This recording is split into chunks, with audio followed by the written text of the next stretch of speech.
Hello everyone, स्वागत है एक बार फिर से आप सभी दोस्तों का शिक्षा संकल्प के इस ऑनलाइन यूट्यूब प्लेटफॉर्म पर। कैसे हैं आप सभी दोस्त? आशा करते हैं कि आप लोग बहुत ही अच्छे होंगे। साथियों, आप सभी को पता है डेली सुबह 11:30 बजे साइंस की स्पेशल क्लास होती है जो कि बीएड एंट्रेंस एग्जाम के लिए मोस्ट इम्पॉर्टेंट है। दोस्तों, यहाँ पर इस क्लास में पूरे 50 प्रश्नों को कवर किया गया है जो कि बीएड एंट्रेंस एग्जाम के लिए मोस्ट इंपॉर्टेंट है। और ये 50 प्रश्न दोस्तों सेलेक्टेड हैं, इंपॉर्टेंट हैं, एग्जाम के पॉइंट ऑफ व्यू से महत्वपूर्ण है। आइए शुरुआत करते हैं बिना किसी देरी के। आप लोग पूरे धैर्य के साथ अंत तक बने रहिएगा और प्रयास करिएगा कि आप लोग हर एक सवाल का आंसर देते हुए चलिएगा। आइए शुरू करते हैं। पहला सवाल आपके स्क्रीन पर लग चुका है। निम्नलिखित में से जो है कौन सा प्राथमिक रंग नहीं है? जवाब देने का प्रयास कर सकते हो। लाल, नीला, हरा, पीला। साथियों, यहाँ पर आप देखोगे अगर लाल, नीला, पीला ये जो है आपका प्राथमिक रंग के अंतर्गत आता है, लेकिन हरा जो है दोस्तों ये आपका प्राथमिक रंग के अंतर्गत नहीं आता है। आप कहोगे सर सी ऑप्शन बिल्कुल राइट होगा। अगला सवाल देखो, सवाल नंबर दूसरा। हीमोग्लोबिन जो है किस प्रकार का यौगिक होता है? सभी दोस्तों का आंसर आना चाहिए, बताएं। हीमोग्लोबिन जो है ये आपका किस प्रकार का यौगिक होता है? बताएं। सभी का आंसर आना चाहिए इस सवाल के लिए। साथियों, याद रखिएगा हीमोग्लोबिन जो है ये आपका एक प्रकार का प्रोटीन होता है। ऑप्शन नंबर सी बिल्कुल राइट हो जाएगा। साथियों, हीमोग्लोबिन जो है एक प्रकार का जो है आप कह सकते हो लौह युक्त प्रोटीन होता है जो ऑक्सीजन को जो है फेफड़ों से शरीर के अंगों तक पहुंचाता है। ठीक है, आपका सी ऑप्शन यहाँ पर चला जाएगा, बिल्कुल राइट आंसर। अगला सवाल देखो, सवाल नंबर तीसरा। कौन सी रक्त कोशिकाएं जो है शरीर की सैनिक कहलाती हैं? बताओ। चलिएगा, सभी लोग आंसर करें। ये सवाल जो है पेपर में पूछा गया है। सभी दोस्त आंसर देने का प्रयास करें। कौन सी रक्त कोशिकाएं जो है शरीर की सैनिक कहलाती हैं? आप कहोगे sir WBC। Option number A बिल्कुल यहाँ पर आपका राइट हो जाएगा। ठीक है, WBC को जो है शरीर का सैनिक कहा जाता है। अगला सवाल देखो। इलेक्ट्रॉन के स्पिन क्वांटम संख्या के कितने संभव मान होते हैं? बताएं। 1, 2, 3 और 4। 4 विकल्प दिए गए हैं आपके सामने। सभी लोग यहाँ पर प्रयास करिए आंसर देने के लिए। चलो भाई, इलेक्ट्रॉन के स्पिन क्वांटम संख्या के कितने संभव मान होते हैं? आप कहोगे सर 2। ऑप्शन नंबर बी आपका यहाँ पर बिल्कुल राइट। अगला सवाल देखो। निम्नलिखित में से जो है तरल धातु कौन सा है? बताओ। बिस्मिथ, मैग्नीशियम, पारा, सोडियम। सभी लोग आंसर देने का प्रयास करो, मोस्ट इंपॉर्टेंट सवाल है भाई। लाइक की संख्या आप लोग बढ़ाते चलें, आपके लिए बेहतरीन कंटेंट दिया जा रहा है बीएड एंट्रेंस एग्जाम के लिए। आपका कर्तव्य बनता है कि सेशन को ज़्यादा से ज़्यादा स्टूडेंट लाइक करें। इसमें आपका कोई चार्ज, कोई पैसा नहीं लगेगा। चलो सब लोग आंसर करो। साथियों, बात करें तरल धातु की, आप कहोगे सर इसमें जो है पारा जो होता है ये आपका एक तरल धातु होता है और इसका रासायनिक फार्मूला क्या होता है? आप कहोगे सर Hg होता है इसका रासायनिक सूत्र। ठीक है, आओ अगला सवाल देखते हैं। मानव शरीर में जो है रक्त का पीएच मान लगभग कितना होता है? बताओ। सभी लोग भाई आंसर छाप दें। 6.8, 7.0, 7.4, 7.8। जवाब देने का प्रयास करें सवाल नंबर 6 का। चलो, मानव शरीर में जो है रक्त का पीएच मान लगभग कितना होता है? सभी दोस्त आंसर देने का प्रयास करो। चलिएगा, जो भी साथी ऑप्शन नंबर सी पर गए हैं उनका आंसर बिल्कुल करेक्ट हो जाएगा। 7.4 जो है लगभग पीएच मान होता है मानव शरीर के रक्त का। आपका सी ऑप्शन करेक्ट है और मोस्ट इंपॉर्टेंट सवाल है एग्जाम के पॉइंट ऑफ व्यू से। आइए नेक्स्ट क्वेश्चन देखते हैं। मानव शरीर में जो है पसीना निकलने की प्रक्रिया को क्या कहते हैं? बताओ। श्वसन, विसर्जन, उद्दीपन, वाष्पीकरण। सभी लोग आंसर दे सकते हो। यहाँ पर जो भी साथी जो है जुड़े हुए हैं आंसर देते हुए चलें। मानव चर्म में जो है यानी जो चमड़े से जो है पसीना निकलता है तो इस प्रक्रिया को क्या कहा जाता है? आप कहोगे सर वाष्पीकरण कहेंगे। ठीक है, ऑप्शन नंबर डी करेक्ट हो जाएगा। पसीना दोस्तों त्वचा से वाष्पित होकर जो है शरीर की ऊष्मा को बाहर निकालता है जिससे शरीर ठंडा रहता है। ठीक है, आपका डी ऑप्शन यहाँ पर करेक्ट हो जाएगा। ठीक है, जो भी साथी ऑप्शन नंबर डी पर गए हैं वो बिल्कुल राइट हैं। सवाल नंबर 8 जो है आपके स्क्रीन पर लग चुका है। आंसर देने का प्रयास करें। माइटोकॉन्ड्रिया में पाए जाने वाले एटीपी संश्लेषण एंजाइम को क्या कहते हैं? बताओ। ट्रांसफेरस, एटीपी सिंथेज, ऑक्सीजन कैटालिस, बताएं, सभी लोग आंसर देने का प्रयास करें। माइटोकॉन्ड्रिया में पाए जाने वाले एटीपी संश्लेषण एंजाइम को जो है क्या कहा जाता है? आप कहोगे सर एटीपी सिंथेज कहा जाता है। आपका बी ऑप्शन इस क्वेश्चन का बिल्कुल चला जाएगा और राइट आंसर। ठीक है भाई, चलिए आगे बढ़ते हैं और अगला सवाल यहाँ पर आपका देखते हैं। कौन सा तत्व जो है नाभिकीय विघटन द्वारा ऊर्जा प्रदान करता है? बताओ, सभी लोग आंसर कर दो। नाभिकीय विघटन कह सकते हो या नाभिकीय विखंडन भी आपको कहीं कहीं पर देखने को मिलता है। बताओ भाई, कौन सा एलिमेंट है जो नाभिकीय विघटन द्वारा ऊर्जा प्रदान करता है? चलो भाई आंसर करो, सभी लोग प्रयास करें। यूरेनियम 235। जो भी साथी ऑप्शन नंबर ए पर जा रहे हैं उनका आंसर बिल्कुल राइट हो जाएगा। यूरेनियम 235 दोस्तों नाभिकीय विघटन द्वारा ऊर्जा प्रदान करता है। आपका यहां पर ए ऑप्शन बिल्कुल राइट हो जाएगा। अगला सवाल देखते हैं, सवाल नंबर नेक्स्ट। रेडॉक्स अभिक्रिया में क्या होता है? बताओ, रेडॉक्स अभिक्रिया में जो है क्या होता है? सभी लोग बता दो भाई।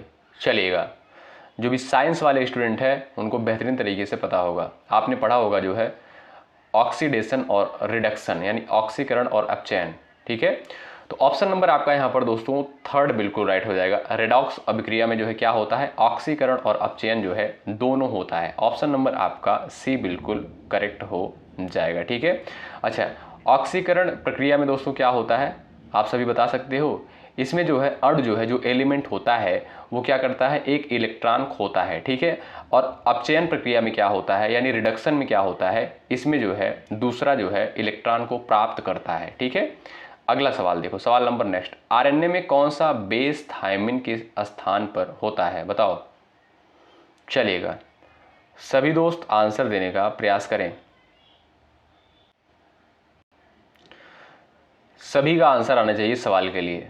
आरएनए में कौन सा बेस जो है थायमिन के स्थान पर होता है? थायमिन दोस्तों आपका किसमें? डीएनए में पाया जाता है। क्यों भाई? डीएनए में। ठीक है, और ये आरएनए में दोस्तों आप कहोगे sir uracil. Option number D आपका यहाँ पर बिल्कुल राइट है, महत्वपूर्ण सवाल है। ठीक है भाई, आइए अगला सवाल देखते हैं। सवाल नंबर 13 आपके स्क्रीन पर है, बताइएगा डीएनए प्रतिकृति की दिशा जो है क्या होती है? जवाब दें सभी लोग। चलो भाई, सभी का आंसर आना चाहिए, प्रयास करें आंसर देने के लिए। जो भी दोस्त ऑप्शन नंबर ए पर गए हैं उनका आंसर बिल्कुल राइट हो जाएगा, 5 से 3। आइए अगला सवाल देखते हैं। क्वांटम सिद्धांत का प्रस्ताव जो है किसने दिया था? बताएं, क्वांटम सिद्धांत का प्रस्ताव जो है किसके द्वारा दिया गया था? सभी का आंसर आना चाहिए इस सवाल के लिए। जो भी साथी ऑप्शन नंबर बी पर गए हैं उनका आंसर बिल्कुल यहां पर राइट हो जाएगा।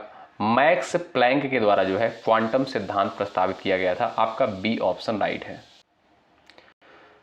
सवाल नंबर 15 आपकी स्क्रीन पर लग चुका है, आंसर देने का प्रयास करो। फोटॉन का द्रव्यमान कितना होता है? बताएं, फोटॉन का द्रव्यमान जो है कितना होता है? सभी लोग आंसर दे सकते हो। चलिएगा भाई, आंसर देने का प्रयास करें। जो भी साथी ऑप्शन नंबर बी पर गए हैं उनका आंसर बिल्कुल राइट है। फोटॉन का द्रव्यमान जो है 0 यानी ऑप्शन नंबर बी आपका राइट है। आंसर देने का प्रयास करें। निम्नलिखित में से जो है कौन सा अम्ल डीएनए और आरएनए दोनों में पाया जाता है? बताओ, कौन सा अम्ल जो है डीएनए और आरएनए में दोनों में पाया जाता है? Adenine, thymine, uracil, oxalic. यहां पर जो आपका राइट आंसर हो जाएगा दोस्तों एडेनिन जो है ये आपका डीएनए और आरएनए में दोनों में पाया जाता है। ठीक है भाई, चलिए अगला सवाल देखते हैं। सवाल नंबर नेक्स्ट आपके स्क्रीन पर लगता है। चलिएगा, आंसर देने का प्रयास करें। मस्तिष्क की सुरक्षा के लिए जो है उपस्थित द्रव को क्या कहते हैं? बताएं, मस्तिष्क की सुरक्षा के लिए उपस्थित द्रव को जो है क्या कहा जाता है? चलिएगा साथियों, याद रखें cerebrospinal fluid. Option number C बिल्कुल करेक्ट हो जाएगा। ठीक है, ऑप्शन नंबर सी वाले दोस्त यहाँ पर राइट हो जाएंगे। यह दोस्तों मस्तिष्क और रीढ़ की हड्डी को जो है सुरक्षा और पोषण प्रदान करता है। ठीक है, ऑप्शन नंबर सी वाले दोस्त राइट है। अगला सवाल, रेडॉक्स रिएक्शन का उपयोग किस क्षेत्र में किया जाता है? बताओ। चलिए, रेडॉक्स रिएक्शन का उपयोग जो है किस क्षेत्र में होता है? आंसर देने का प्रयास करें। चलो भाई, ये दोस्तों आपका राइट आंसर चला जाएगा बैटरी निर्माण में। ठीक है, ऑप्शन नंबर ए बिल्कुल यहाँ पर करेक्ट हो जाएगा। बैटरी निर्माण में जो है रेडॉक्स रिएक्शन का उपयोग किया जाता है। अगला सवाल देखो, सवाल नंबर नेक्स्ट, आइसोटोप्स में जो है क्या समान होता है, बताओ। आइसोटोप्स में जो है क्या समान होता है? प्रोटॉनों की संख्या, न्यूट्रॉन की संख्या, द्रव्यमान संख्या, इलेक्ट्रॉनिक संरचना। चलो भाई आंसर करो। चलिए भाई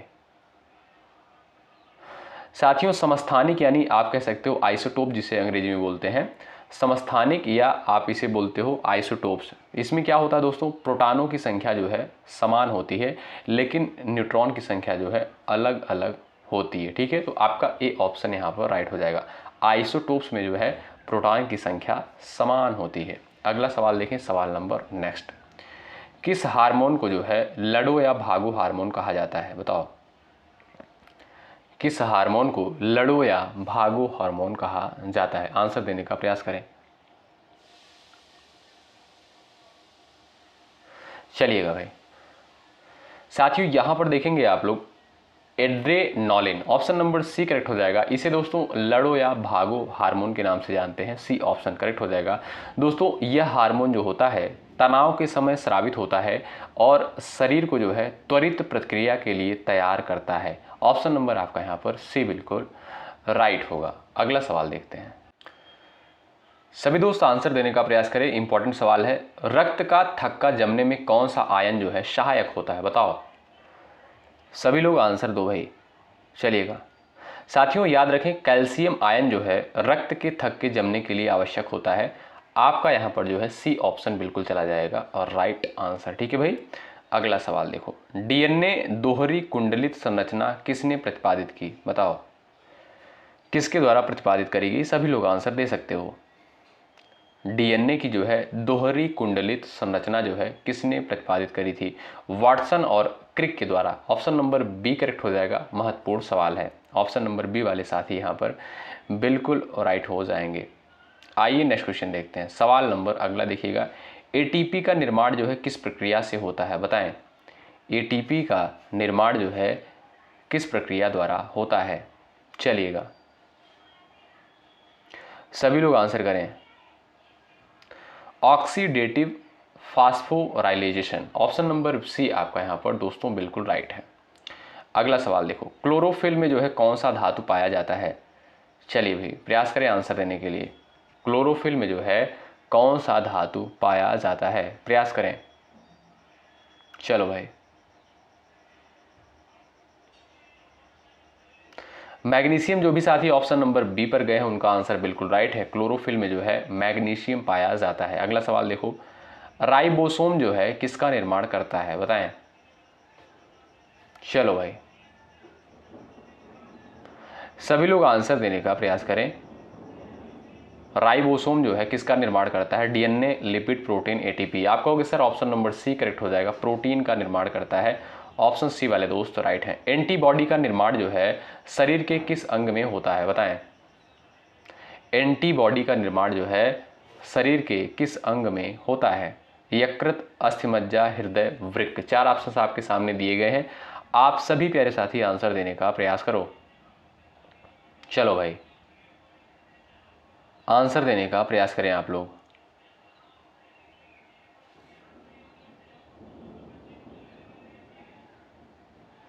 जो भी साथी यहाँ पर ऑप्शन नंबर बी पर गए हैं उनका आंसर बिल्कुल करेक्ट हो जाएगा। एंटीबॉडी का निर्माण जो है शरीर के किस अंग में होता है? अस्थिमज्जा में। ऑप्शन नंबर बी बिल्कुल आपका यहाँ पर राइट है। अगला सवाल देखो, ओजोन अणु जो है किसका तृतीय अणु है, बताएं। चलिए भाई आंसर देने का प्रयास करें। हाइड्रोजन का, ऑक्सीजन का, नाइट्रोजन का, कार्बन का। सभी लोग प्रयास करो आंसर देने के लिए। भाई लाइक की संख्या नहीं बढ़ रही है, लाइक की संख्या आप लोग बढ़ाते चलो। जो भी साथी चैनल पर नए हैं, बीएड एंट्रेंस एग्जाम की तैयारी कर रहे हैं, जरूर जुड़ें। इसी तरीके से आपको इंपॉर्टेंट एमसीक्यू देखने को मिलेंगे। रात को 8:30 बजे सामान्य हिंदी की क्लास होगी और आप सभी को पता है कि 2 दिन से जो है क्लास नहीं हो पा रही 8:30 बजे सामान्य हिंदी की, लेकिन बहुत ही जल्द शुरू की जाएगी। और जीके जीएस की जो दोपहर को 3 बजे क्लास होती है उसको आप लोग अटेंड करना बिल्कुल मत भूलिएगा। ओजोन अणु जो है किसका तृतीय अणु है, बताएं। ऑक्सीजन का जो भी साथी ऑप्शन नंबर बी पर यहाँ पर जा रहे हैं उनका आंसर बिल्कुल राइट हो जाएगा। ओजोन दोस्तों 3 ऑक्सीजन परमाणुओं से बनता है, यानी आप कहोगे सर O3, ठीक है। ऑप्शन नंबर आपका यहाँ पर बी बिल्कुल राइट हो जाएगा। अगला सवाल देखें, जैविक विकास का सिद्धांत किसने दिया था, बताओ। जैविक विकास का सिद्धांत किसके द्वारा दिया गया, आंसर दें सभी लोग। मेंडल, डार्विन, लैमार्क, हेक्सले के द्वारा, बताओ। जैविक विकास का सिद्धांत जो है किसके द्वारा दिया गया।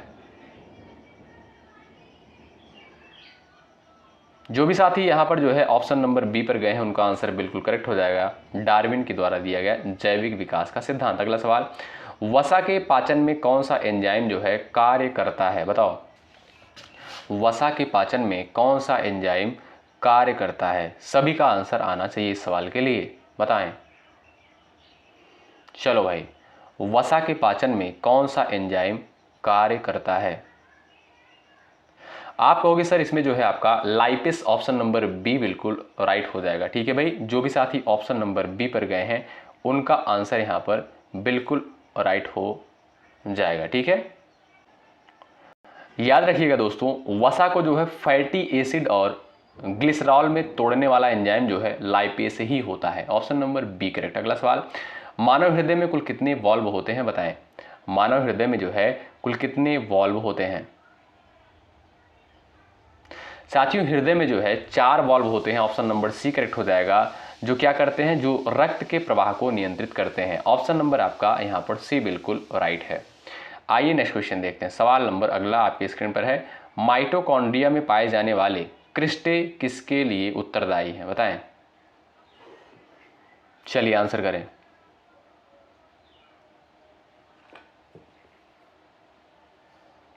सभी लोग प्रयास कर सकते हो। माइटोकॉन्ड्रिया में पाए जाने वाले क्रिस्टे किसके लिए उत्तरदायी होते हैं, ऊर्जा संश्लेषण के लिए। ऑप्शन नंबर यहाँ पर बी करेक्ट है। अगला सवाल देखो, वंशागत के नियमों का प्रतिपादन किसने किया था, बताओ।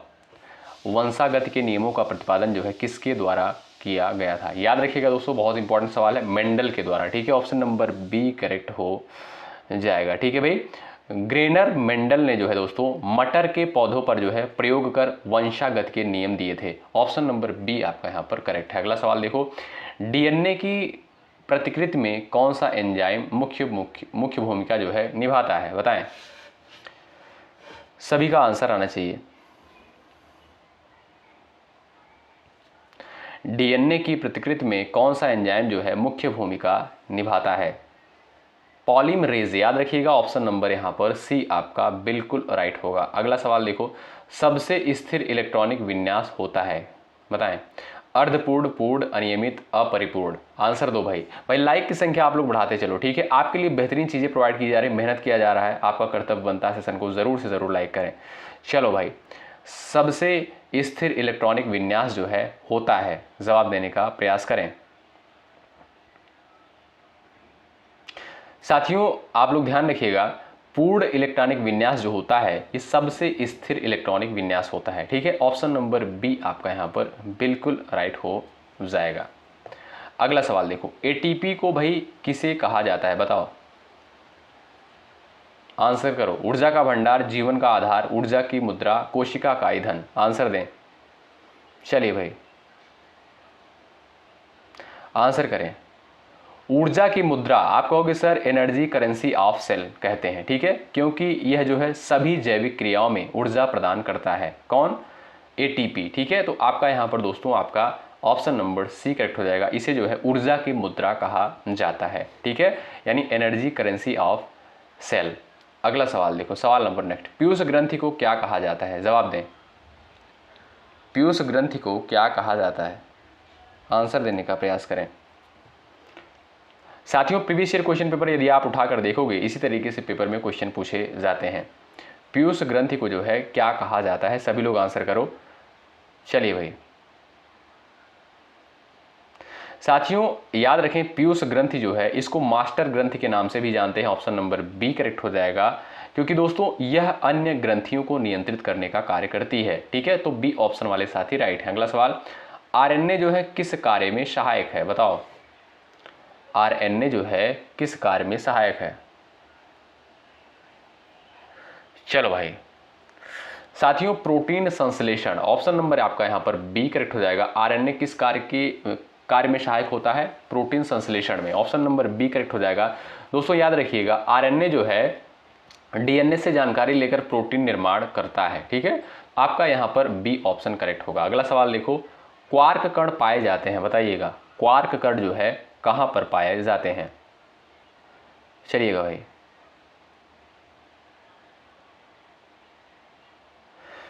साथियों ये जो क्वार्क कण होते हैं, ध्यान रखिएगा, ये जो क्वार्क कण होते हैं ये मूलभूत कण हैं जो प्रोटॉन और न्यूट्रॉन को बनाते हैं। ठीक है, आपका यहाँ पर बी ऑप्शन करेक्ट हो जाएगा। जो भी साथी ऑप्शन नंबर बी पर गए हैं वो बिल्कुल राइट है। ब्रेन के कौन से भाग को जो है थिंकिंग पार्ट कहते हैं? बताओ, थिंकिंग पार्ट जो है किसको कहा जाता है? Cerebellum, hypothalamus, cerebral cortex, medulla? Answer करो सब लोग। साथियों यहाँ पर देखिएगा सेरेब्रल और यहाँ पर जो है कॉर्टेक्स जो दिया है ये आपका ऑप्शन नंबर सी करेक्ट हो जाएगा। ब्रेन के कौन से भाग को जो है थिंकिंग पार्ट कहते हैं? आप कहोगे सर सेरेब्रल कॉर्टेक्स को जो है थिंकिंग पार्ट कहा जाता है। इसमें दोस्तों आप सभी को पता होना चाहिए, सोचने, निर्णय लेने और स्मृति के लिए सेरेब्रल कॉर्टेक्स जो है जिम्मेदार होता है। ऑप्शन नंबर सी आपका यहाँ पर राइट। अगला सवाल देखो, प्लाज्मा झिल्ली की मोटाई कितनी होती है? बताओ, प्लाज्मा झिल्ली की मोटाई जो है कितनी होती है? सभी लोग आंसर कर दो। चलिए भाई प्रयास करिएगा आंसर देने के लिए सभी प्यारे साथी। साथियों प्लाज्मा झिल्ली की यदि बात करें इसकी मोटाई की तो 7 नैनोमीटर होती है। कितना? 7 nm, यानी ऑप्शन नंबर बी यहाँ पर बिल्कुल आपका चला जाएगा और राइट आंसर। आइए नेक्स्ट क्वेश्चन देखते हैं भाई। बायोमास में ऊर्जा का स्रोत होता है, बताओ। चलिएगा, बायोमास में जो है ऊर्जा का स्रोत होता है रासायनिक ऊर्जा, ए ऑप्शन आपका चला जाएगा बिल्कुल राइट। अगला सवाल, किस गैस का वातावरण में जो है अधिक प्रतिशत होता है? ये तो सभी को पता होगा, क्यों भाई? चलो सभी लोग आंसर दे दो भाई, सभी का आंसर आना चाहिए सवाल के लिए। और भाई लाइक की संख्या बढ़ती रहनी चाहिए, उसमें भाई कमी नहीं होनी चाहिए। चलो, किस गैस में जो है यहाँ पर देखिएगा वातावरण में अधिक प्रतिशत होता है? आप कहोगे सर नाइट्रोजन जो है सबसे अधिक पाई जाती है। कितना? 78% जो है नाइट्रोजन पाई जाती है। ऑक्सीजन 21% होती है। कार्बन डाइऑक्साइड कितना होता है? आप लोग कमेंट बॉक्स में ज़रूर बताइएगा। चलो भाई अगला सवाल देखो, अम्ल वर्षा का मुख्य कारण क्या है? बताएं। चलो भाई, अम्ल वर्षा का मुख्य कारण क्या होता है? कौन जिम्मेदार है इसके लिए? मोस्ट इंपॉर्टेंट सवाल है एग्जाम के लिए। देखिए भाई धैर्य के साथ यदि आप लोग बने रहेंगे तभी आपको हेल्प मिलेगी इन सभी क्लासेस से। चलिए भाई,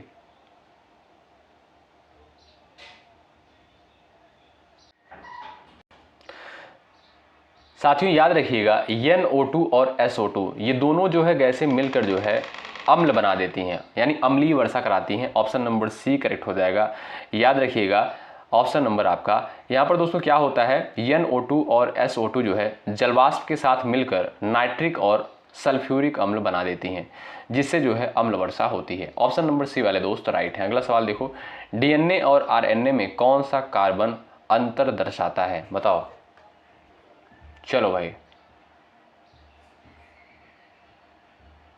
आंसर देने का प्रयास करें। यहां पर जो भी साथी ऑप्शन नंबर बी पर गए हैं उनका आंसर बिल्कुल करेक्ट हो जाएगा, C2। अगला सवाल, पेप्टाइड बॉन्ड जो है किसके बीच बनता है? बताएं, पेप्टाइड बॉन्ड जो है किसके बीच बनता है? चलो भाई साथियों याद रखिएगा, दो अमीनो अम्ल के बीच जो है पेप्टाइड बॉन्ड बनता है जो प्रोटीन संरचना बनाते हैं। ठीक है, तो यहां पर जो है आपका कौन सा ऑप्शन करेक्ट होगा? Option number B. Option number B वाले दोस्त राइट हैं। अगला सवाल, फ्लोएम जो है क्या कार्य करता है? बताओ, फ्लोएम का कार्य क्या होता है? आप लोग आंसर करो। जल का परिवहन, खनिज का परिवहन, भोजन का परिवहन, ऑक्सीजन का परिवहन? बताएं। चलो भाई, फ्लोएम का कार्य क्या होता है? साथियों फ्लोएम जो होता है याद रखिएगा, फ्लोएम जो होता है ये पत्तियों से भोजन को पौधों के अन्य हिस्सों तक पहुंचाता है। यानी आपका यहाँ पर राइट आंसर हो जाएगा भोजन परिवहन का कार्य करता है। ठीक है, ऑप्शन नंबर सी वाले साथी यहाँ पर बिल्कुल राइट है। पृथ्वी पर ऑक्सीजन का मुख्य स्रोत क्या है, बताओ। पृथ्वी पर जो है ऑक्सीजन का मुख्य स्रोत क्या है। सभी दोस्त आंसर देने का प्रयास यहाँ पर करेंगे। देखते हैं किसका किसका आंसर आता है इस सवाल के लिए। आप सभी को पता है लास्ट क्वेश्चन का आंसर आप सभी से पूछा जाता है। इससे ये पता चलता है कि कितने स्टूडेंट ऐसे हैं जो लास्ट तक क्लास में बने रहते हैं। ठीक है, आप लोग सवाल नंबर 50 का आंसर जरूर दीजिएगा और ये बहुत ही इंपॉर्टेंट सवाल है एग्जाम के लिए। ठीक है भाई, चलिए ये क्लास आपको कैसी लगी साइंस की एक बार अपना रिव्यू जो है कमेंट बॉक्स में जरूर बताएं। और भाई लाइक की संख्या आप लोग एक बार फिर से बढ़ा दो। जो भी साथी चैनल पर नए हो, बीएड एंट्रेंस एग्जाम की तैयारी कर रहे हो, शिक्षा संकल्प के इस ऑनलाइन यूट्यूब प्लेटफॉर्म से आप लोग जरूर जुड़ जाओ। निश्चित रूप से यहाँ से आप सभी को हेल्प मिलेगी। जो भी चीज़ें जो भी कंटेंट आपको प्रोवाइड किए जा रहे हैं बिल्कुल इंपॉर्टेंट है। आपको दोस्तों ये कैसे पता लगेगा कि बहुत इंपॉर्टेंट चीज़ें आपको दी जा रही हैं, जब आप लोग प्रीवियस ईयर क्वेश्चन देखोगे और सिलेबस देखोगे तब आपको ये चीज़ें समझ में आएंगी। ठीक है, आप हमारे ऊपर विश्वास मत करिए, मैं कह रहा हूँ, लेकिन आप लोग एक बार प्रीवियस ईयर क्वेश्चन को अच्छे से जरूर कवर कर लीजिए, तब आपको चीज़ें पता चल जाएंगी कि जो चीज़ें आपको प्रोवाइड करी जा रही हैं कितनी महत्वपूर्ण है। चलिए मिलते हैं आपसे नेक्स्ट क्लास में। अगर आपने जो है टेलीग्राम चैनल अभी तक ज्वाइन नहीं किया है जरूर ज्वाइन कर लीजिए। इस वीडियो के डिस्क्रिप्शन बॉक्स में टेलीग्राम चैनल का लिंक दे दिया गया है। और दोपहर को जो सामान्य ज्ञान की स्पेशल क्लास होती उसमें जो है आप लोग जुड़ना बिल्कुल मत भूलिएगा। बेहद इंपॉर्टेंट सेशन होता है, उसमें भी हम लोग पूरे 50 प्रश्नों को डिस्कस करेंगे जो कि बीएड एंट्रेंस एग्जाम के लिए महत्वपूर्ण होंगे। आप किसी भी स्टेट से उस स्टेट की बीएड प्रवेश परीक्षा की तैयारी कर रहे हैं, इन सभी क्लासेस को आप लोग ज़रूर अटेंड करें।